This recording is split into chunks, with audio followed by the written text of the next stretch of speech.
Hello dear students, आइए हम दोबारा से अपनी क्लास को स्टार्ट करते हैं। कल हमने आपको law of inertia and type of inertia के बारे में समझाया था और आज हम chapter number 4 law of motion में स्टडी करने वाले हैं लीनियर मोमेंटम को। लीनियर मोमेंटम को आइए हम किस तरह से समझते हैं। नॉर्मली आपने पढ़ा होगा कि लीनियर मोमेंटम क्या होता है, the product of mass and the velocity is known as linear momentum. लेकिन इतना कहने से हमारी ये समझ में नहीं आता कि लीनियर मोमेंटम होता क्या है। तो इसको हम एक एग्जांपल की हेल्प से समझते हैं। मान लीजिए मेरे पास एक स्मॉल मासेस की एक बॉडी है और यहाँ पर मैंने ये रखा हुआ है शीशा, ग्लास रखा हुआ है। तो जब मैं इस बॉडी को ऊपर से छोड़ता हूँ तो बॉडी मोशन स्टार्ट कर देती है और ये बॉडी नीचे जाती है, नीचे जा करके इस शीशे पर गिरती है। तो मैं देखता हूँ शीशा ब्रेक नहीं होता। अब मैंने फिर सेकंड बॉल ली, मैंने सेकंड बॉडी ली, लेकिन उसका मासेस अब इस बार ज़्यादा है और ऊपर से इस बॉडी को छोड़ा जाता है। वेलोसिटी पहले इस बॉडी की भी उतनी ही थी और जो हैवी बॉडी है उस बॉडी की भी वेलोसिटी उतनी ही है। ये बॉडी भी मोशन में आती है, जब नीचे पहुंचती है, फर्श पे पहुंचती है, तो मैं देखता हूँ जो शीशा रखा हुआ है, जो यहाँ पे ग्लास रखा हुआ, वो ब्रेक हो जाता है। तो हम यहाँ पे ये समझने लगे कि जिस बॉडी के पास ग्रेटर मास होगा वो अपना अफेक्ट दिखाएगी। मोशन में मास का बहुत ज़्यादा इम्पोर्टेंट होता है। जिस बॉडी के पास ज़्यादा मास होगा समझ जाइए वो मोशन में उतना ही ज़्यादा अफेक्ट दिखाएगी। ठीक है, एक एग्जांपल तो ये हो गया। इस एग्जांपल में हमने मास को डिफरेंट किया है। छोटा बड़ा मास है यहाँ पर, ये स्मॉल एंड ये कैपिटल एम, बट वेलोसिटी दोनों बॉडी की सेम है। इस वाली बॉडी की भी वेलोसिटी सेम है, इस वाली बॉडी की भी वेलोसिटी सेम है। अब हम दूसरा एग्जांपल लेते हैं। हमने दूसरा एग्जांपल लिया एक बुलेट का। ये हमारे पास एक बुलेट है, एक बुलेट है हमारे पास और ये बुलेट v वेलोसिटी से चलती जा रही है। यहाँ पर हमने वेलोसिटी बुलेट की बहुत ज़्यादा रखी है। एक गोली से, एक बंदूक से निकलने वाली गोली, उसके पास वेलोसिटी बहुत ज़्यादा होती है लेकिन उसके पास मास कम होता है। अब उस गोली को आपको रोकना है तो रोकने के लिए ग्रेटर फोर्स अप्लाई आपको करना पड़ेगा। अगर ग्रेटर फोर्स आप अप्लाई नहीं करोगे तो वो गोली नहीं रुकेगी। तो यहाँ पर हमने क्या किया है, बॉडी का मास कम कर दिया है लेकिन वेलोसिटी बढ़ा दी है। अब हम एक दूसरी बॉडी लेते हैं जिसका मास बहुत ज़्यादा है लेकिन वेलोसिटी बहुत कम है। उसकी वेलोसिटी मान लीजिए 10 मीटर पर सेकेंड है। ये इतनी स्पीड मान लीजिए जितनी स्पीड साइकिल की होती है। तो ये इतनी स्पीड से चलता आ रहा है और मास इसके पास ज़्यादा है। अब हम इस बॉडी को रोकना चाहते हैं तो इस बॉडी को हम ईजिली आराम से रोक सकते हैं। अभी इस वाले एग्जाम्पल में हम क्या कह रहे थे कि जिस बॉडी के पास ज़्यादा मास होगा उस बॉडी को रोकने के लिए ग्रेटर फोर्स की रिक्वायरमेंट होगी। अब यहाँ पर हम ये देख रहे हैं कि जिस बॉडी के पास मास ज़्यादा है उसको रोकने के लिए हमें स्मॉल अमाउंट में फोर्स की रिक्वायरमेंट है। तो हमने दोनों एग्जाम्पल से ये समझ में नहीं आता कि जो मोशन का इफेक्ट होता है वो मास से कंट्रोल होता है या फिर वेलोसिटी से कंट्रोल होता है। इस वाले केसेस में वेलोसिटी अपना इफेक्ट दिखा रहा है और इस वाले केसेस में मास अपना इफेक्ट दिखा रहा है। तो हमने कंक्लूजन ये निकाला कि दोनों ही बराबर अहम रोल अदा करते हैं मोशन में। मोशन को बनाने में मास और वेलोसिटी दोनों ही अपने आप में एक रोल अदा करते हैं और इन दोनों को मिलाकर के एक नई फिजिकल क्वांटिटी बनती है और उसी फिजिकल क्वांटिटी को बच्चों हम कहते हैं मोमेंटम। और मोमेंटम को हम डिनोटेट करते हैं P से। ये लीजिए P से डिनोटेट करते हैं। तो मोशन का इफेक्ट चेंज हो सकता है बाय चेंजिंग द मास और वेलोसिटी। किसी भी बॉडी का आप मास चेंज कर दीजिए, मोमेंटम चेंज हो जाएगा, यानी कि मोशन का इफेक्ट चेंज हो जाएगा। मोमेंटम का मतलब होता है affect of the motion, affect of the motion. आप इफेक्ट चेंज करना चाहते हैं, बॉडी का मास इंक्रीज कर दीजिए, मोशन का इफेक्ट बदल जाएगा। इस वाले केसेस में शीशा ब्रेक नहीं हो रहा था, आप मोशन का इफेक्ट आपको नहीं मिल रहा था। तो मोशन का इफेक्ट लेना चाहते हैं तो हम क्या करेंगे, हम करेंगे ये कि इस बॉडी का मास इंक्रीज कर देंगे, तब हम ऊपर से गिराएंगे तो ये शीशा ब्रेक हो जाएगा। तो कहने का मतलब ये हुआ कि मोशन का इफेक्ट, मोशन का मोमेंट आपको दो क्वांटिटी से मिलता है, मास एंड वेलोसिटी। तो इसलिए हमने यहाँ से डेफिनेशन बनाई, the product of mass and the velocity is known as momentum. It is denoted by capital P and it is a vector quantity. ये एक वेक्टर क्वांटिटी है। ये सब आपको लिखा हुआ नोट्स में मिल जाएगा। आप व्हाट्सएप ग्रुप को हमारे ज्वाइन कीजिए, आपको व्हाट्सएप ग्रुप में नोट्स मिल जाएंगे। लेकिन इसमें शर्त ये रहेगी कि आप ज़्यादा से ज़्यादा बच्चों को हमारे ग्रुप में और हमारे चैनल्स के बारे में बताएं, ये वीडियो ज़्यादा से ज़्यादा बच्चों तक पहुंचाएं, तो इससे हमें सपोर्ट मिलेगा, और जब हमें सपोर्ट मिलेगा तो हम आपको भी 100% सपोर्ट करने की कोशिश करेंगे। अब बात आती है इसके यूनिट की। इसकी यूनिट बना लेते हैं हम। यूनिट, तो यूनिट इसकी क्या रहेगी? मास की यूनिट होती है बच्चों किलोग्राम, और वेलोसिटी की यूनिट होती है मीटर पर सेकंड। तो टोटल यूनिट बनती है किलोग्राम मीटर सेकंड इनवर्स, ये इसकी यूनिट रहेगी। अच्छा, बात कर लेते हैं इसकी डायमेंशन की। डायमेंशन क्या होगी इसकी?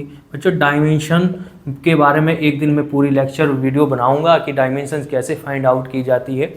आप कमेंट कर करके बताना कि हमें डायमेंशंस के ऊपर वीडियो बनानी चाहिए या नहीं, तो मैं आपको प्रोवाइड करा दूंगा। तो इसकी डायमेंशन, m की डायमेंशन होती है बेटा m, और v की डायमेंशन होती है LT-1, तो टोटली डायमेंशन हो जाती है हमारी MLT-1। This is the dimension of the momentum. Okay, तो ये हमारी समझ में आ गया होगा। I hope you understand momentum क्या होता है। ठीक है, अब हम नेक्स्ट टॉपिक लेते हैं। नेक्स्ट टॉपिक है हमारा न्यूटन्स के लॉ। हमने न्यूटन्स के लॉ 3 पढ़ने हैं, first law, second law and third law.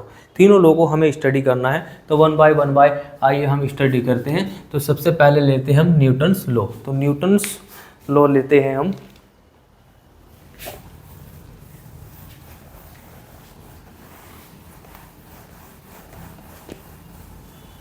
Newton's law, लियोलॉजी,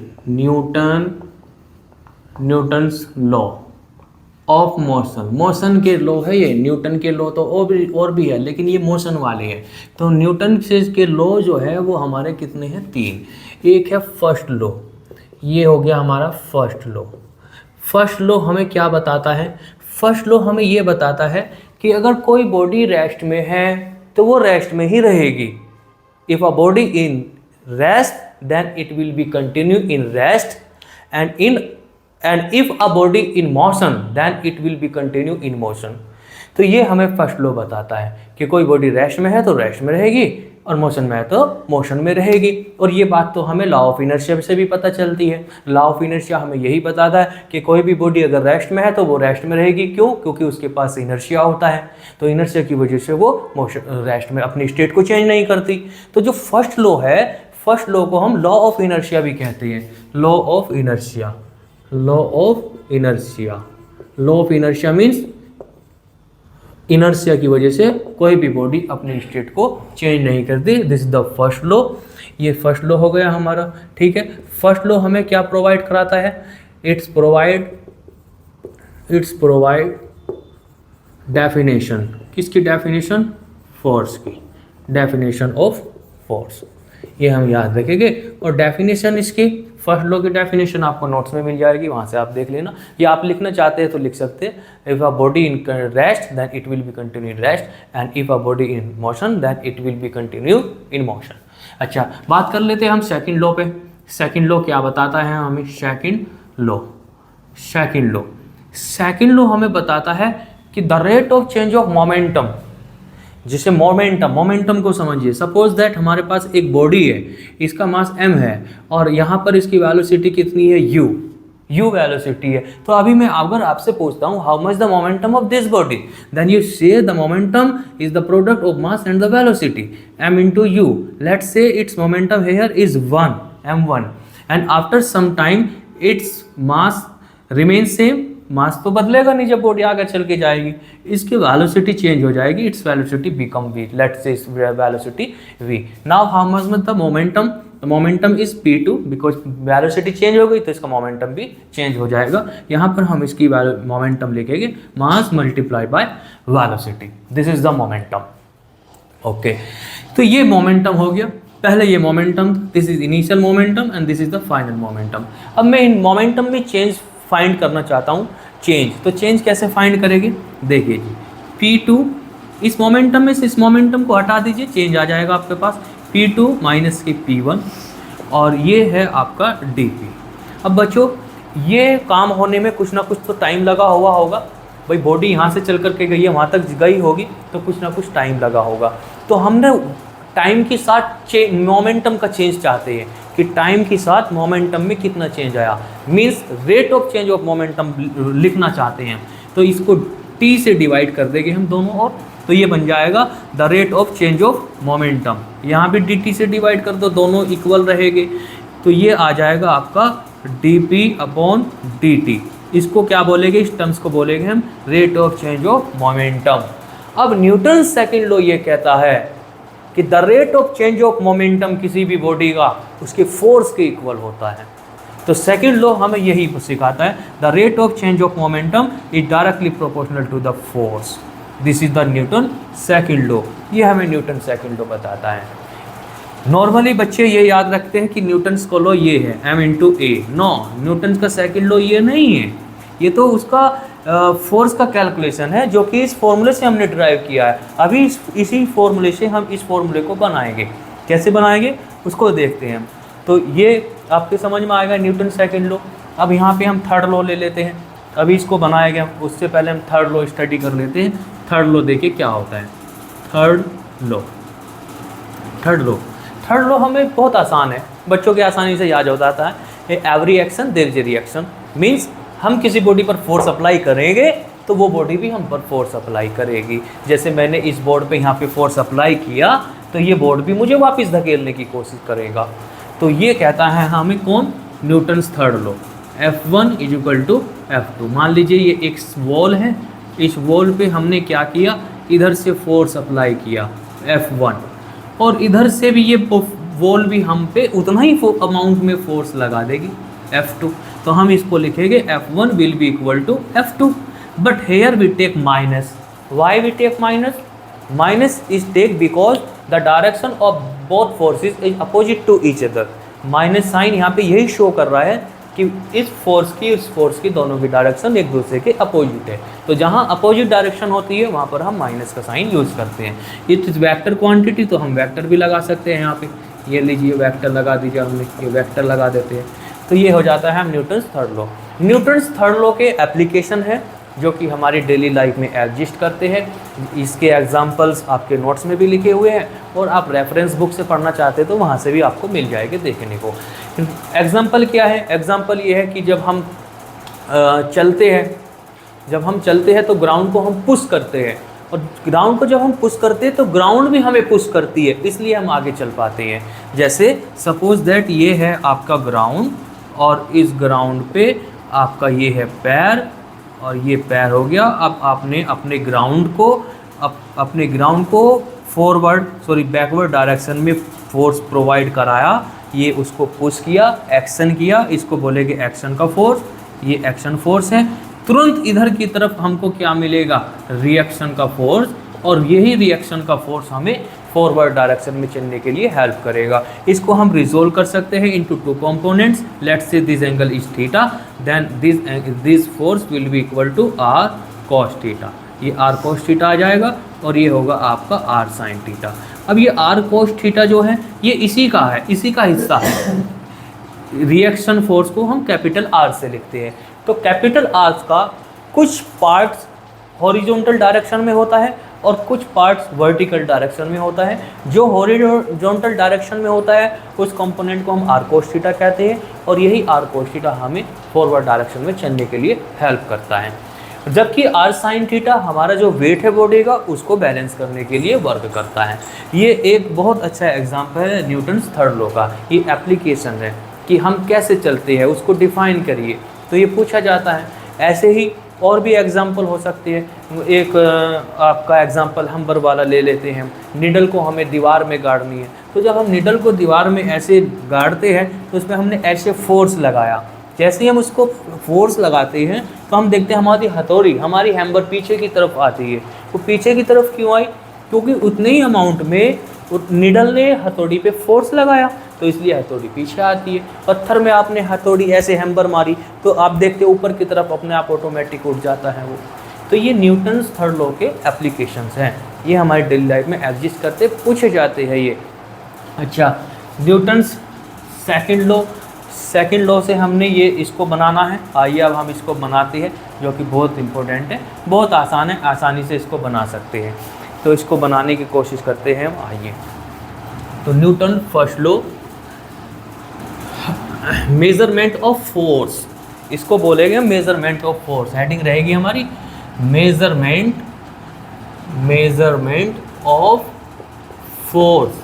force का मेजरमेंट करेंगे कौन से लॉ से? सेकंड लॉ से, फ्रॉम सेकंड लॉ से हम इसका मेजरमेंट करेंगे। सेकंड लॉ हमें क्या कहता है कि the rate of change of momentum is directly proportional to the force. तो हम वही यूज कर लेंगे हम यहाँ पे, यूजिंग सेकंड लॉ है आपका dp/dt is equal to force. Proportional हटाएंगे, एक कांस्टेंट आ जाएगा और उस कांस्टेंट की वैल्यू हम 1 सेलेक्ट कर लेंगे अपनी सुविधा के लिए। तो k की वैल्यू को हम सेलेक्ट कर लेंगे 1, तो यहाँ पर हो जाएगा आपका dp/dt will be equal to f। यहाँ पे हमने क्या किया, k की वैल्यू को 1 कर लिया है। अच्छा, उसके बाद अब देखो भाई बॉडी है, सपोज दैट बॉडी यहाँ पर m मास की है, वेलोसिटी u है, तो मोमेंटम कितना माना जाएगा? इसका मोमेंटम माना जाएगा m into u. After some time its velocity become v, इसकी वेलोसिटी बिकम v हो जाती है, मास तो उतना ही रहना है इसका, तो मोमेंटम यहाँ पे कितना लिखा जाएगा? ये मोमेंटम हो जाएगा m इंटू वी। तो मोमेंटम में चेंज कितना आया? तो p2 माइनस p1, और ये क्या चीज़ है? p2 minus p1। तो इसको हम क्या लिख सकते हैं? p2 माइनस के p1 और अपॉन में क्या है? dt और इक्वल टू है आपका f and p2, how much p2 value है m इंटू वी। तो यहाँ पर लिख लिया जाएगा m multiply by v minus m multiply by u and upon t is equal to f।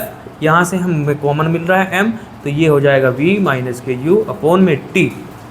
अब ज़रा इसको याद कीजिए, ये हमारा क्या बनता है?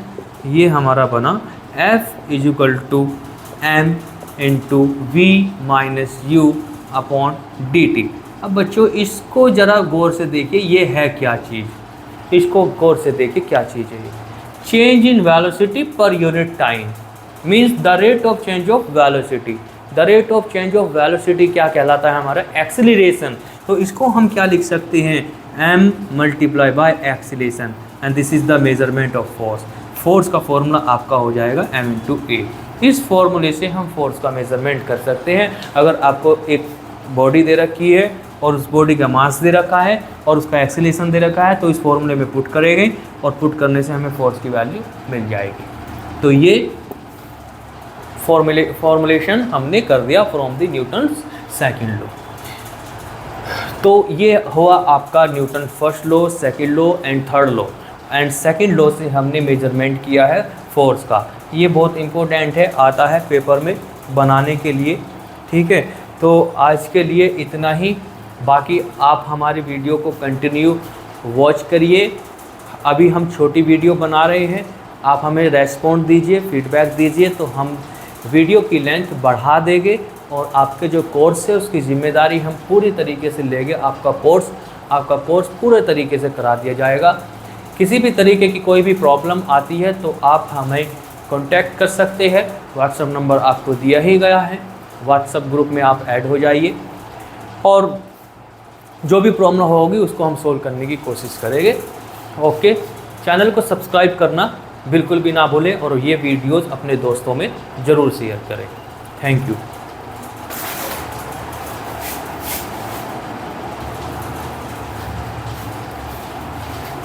इसमें एक छोटा सा टॉपिक और रह गया है, उसको भी हम अभी कर लेते हैं क्योंकि आगे के वीडियो हमारे आगे के जो टॉपिक्स होंगे वो इससे डिफरेंट होंगे, तो इसको हम कर लेते हैं। तो टॉपिक ये है हमारा कि यूनिट क्या होगी फोर्स की। फोर्स का यूनिट ऑफ फोर्स। तो यूनिट का इसका एसआई यूनिट होता है, एसआई यूनिट बच्चा न्यूटन होता है, न्यूटन, ठीक है। और सीजीएस जो यूनिट है इसकी, सीजीएस यूनिट होती है इसकी डाइन, ये लो जी डाइन। और 1 न्यूटन इज इक्वल टू 10 की पावर 5 डाइन के बराबर होता है। ये भी हम नोट कर करके रखेंगे। और डायमेंशन तो आपने पढ़ी रखी होगी, इसकी डायमेंशन क्या होती है। डायमेंशन फिर भी मैं एक बार लिख लेता हूँ। और फोर्स की डायमेंशन बहुत इंपॉर्टेंट है बच्चों। अगर आपको डायमेंशन निकालनी नहीं आती, समझ में नहीं आती डायमेंशन, तो आप कमेंट कर करके ज़रूर बताइए। हम डायमेंशंस पे एक वीडियो ज़रूर बनाएंगे। क्योंकि ये इम्पोर्टेंट है। और मैं उम्मीद करता हूँ कि आप उस वीडियो को देखने के बाद ये नहीं कह सकते कि डायमेंशंस क्या होती है और डायमेंशंस को कैसे फाइंड करते हैं, आपको बहुत आसानी से समझ में आ जाएगा। तो ये यूनिट हो जाती है, ठीक है। और बाकी क्या होता है कि हमें पूछ लिया जाता है कि डिफाइन 1 न्यूटन, 1 न्यूटन फोर्स कितना होता है। तो आइए हम 1 न्यूटन फोर्स को समझने की कोशिश करते हैं कि 1 न्यूटन होता क्या है। तो 1 न्यूटन फोर्स होता क्या है, आप जानते हैं कि फोर्स का फॉर्मूला क्या होता है। फोर्स का फॉर्मूला होता है mass multiply by g. And mass की वैल्यू आप कर लीजिए यहाँ पे, भाई जी की वैल्यू हमारी 10 मान लीजिए, अप्रोक्सीमेट 10 ले लेते हैं हम। तो जी की वैल्यू हमने 10 ले लेते हैं, 10 ग्राम्स। 10 ग्राम्स ले ली हमने, उसको किस में बदलेंगे हम, उसको कन्वर्ट कर लेंगे हम, उसको कन्वर्ट कर ले किलोग्राम में। तो किलोग्राम में हम कन्वर्ट कर लेंगे तो 1000 से डिवाइड करना पड़ेगा हम। और यहाँ पे हम 100 ग्राम वजन ले लेते हैं, तो ये तीनों जीरोज कर जाएगी, तो एफ़ की वैल्यू कितनी आ जाएगी 1। तो इसका मतलब ये हुआ कि आप 100 ग्राम वजन अपने हाथों पे रखो, ये 100 ग्राम वजन अपने हाथों पे रखो। अब 100 ग्राम वजन रखने के बाद आपके हाथ पर जो भी फोर्स लग रहा है दैट इज़ कॉल्ड 1 न्यूटन। तो 1 न्यूटन फोर्स इतना होता है। इसको दोबारा समझिए, मैं दोबारा समझा देता हूँ कितना होता है 1 न्यूटन फोर्स।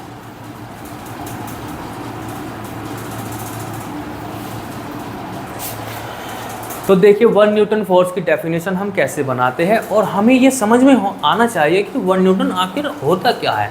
एक माइंड में एक पिक्चर बननी चाहिए। तो हम जानते हैं F is equal to mass multiply by जी।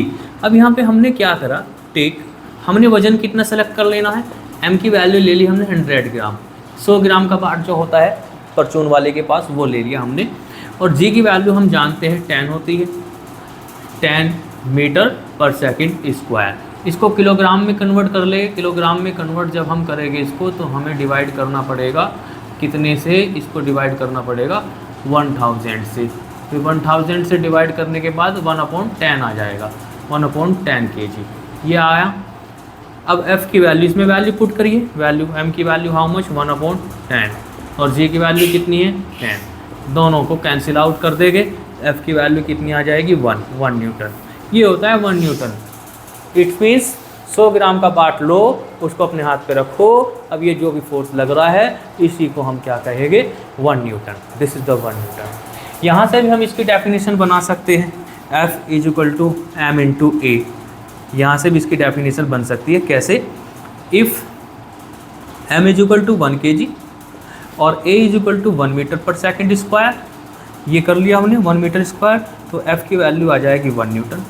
इसका मतलब ये हुआ if 1 meter per second square is produced in a body of mass 1 kg, then the force developed in that body is known as 1 Newton।